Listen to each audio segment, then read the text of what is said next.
আমরা দেখেছেন এই যে নির্বাচনের আগে দেখবেন মাথায় টুপি দেবে, তারপরে নামাজ পড়বে, জুমার নামাজ মসজিদে মসজিদে, তারপরে বলবে যে ইসলামের বিরুদ্ধে কোনো আইন করবে না, তারপরে বলবে ইসলামের পক্ষে আছি।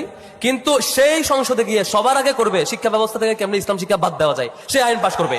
আমরা আইন আগে দেখেছিলাম স্কুলে স্কুলে ধর্মীয় শিক্ষা, ইসলামী শিক্ষা এবং যার যার ধর্মের শিক্ষাটা এটা কম্পালসারি পার্ট ছিল। এটাকে সুন্দর করে এখান থেকে নৈতিক শিক্ষা কিভাবে আরো ম্যাক্সিমাইজ করবে, আরো কিভাবে বড় পরিসরে নিয়ে যাবে, শিক্ষার্থীদেরকে কিভাবে নৈতিক শিক্ষা দেবে সে চিন্তা না করে এই যে নির্বাচিত অনির্বাচিত বিভিন্ন লোকজন সেখানে গিয়ে আইন পাশ করেছে কি তাদের ধর্মীয় শিক্ষা দরকার নাই, এই আইনে পাশ করেছে এর আগে। আমরা স্কুলে দেখতে পাচ্ছি, এখন দেখবেন স্কুলে স্কুলে আমাদের শিক্ষার্থীরা মাদকে আসক্ত হয়ে যায়, আমাদের শিক্ষার্থীরা আজে বাজে কাজে আসক্ত হয়ে যায়।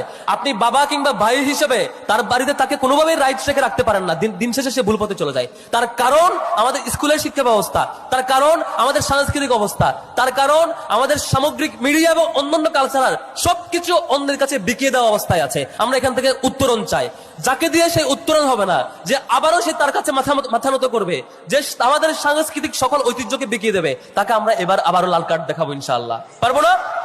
আমরা আমাদের দায়িত্ব পালন করেছি। এখানে একটা কথা জাস্ট বলতে আসছি, সেটা হচ্ছে আমরা বিশ্ববিদ্যালয়ের শিক্ষার্থী, বিশ্ববিদ্যালয়ে আমরা আমাদের দায়িত্ব পালন করেছি। আর আপনারা নাগরিক হিসেবে যদি আপনারা আপনাদের দায়িত্ব পালন করেন তাহলে পুরো দেশটা চেঞ্জ হয়ে যাবে ইনশাআল্লাহ।